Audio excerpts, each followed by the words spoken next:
Yeah, the police chief himself even calls this a tragic day in the city of New Orleans. An elderly woman carjacked and then dragged to death by her own SUV here in Mid-City. It all started around 1:30 when witnesses say a vehicle pulled up behind or next to that woman's SUV, which is actually parked at this alongside this tan building here on North Scott Street.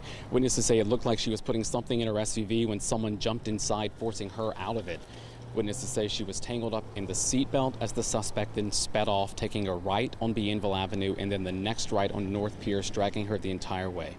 The police chief says the woman's arm was eventually severed, and that's when her body broke away from her SUV. Witnesses who live around here say what happened is horrific, but unfortunately not surprised by this type of crime happening in the city.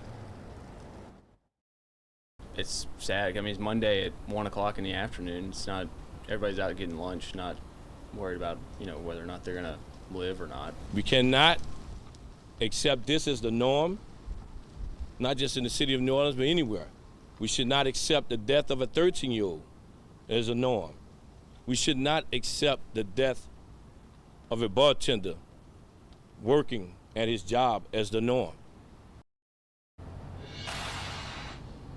And the police chief there talking about some other violent crimes happening in the city just within the last week, leading to the death of that bartender and the 13-year-old. Now, police are looking for 4 suspects in this case in particular, but they have no identifying information about them at this time. They're also looking for the victim's vehicle, which is a gray Nissan Kick.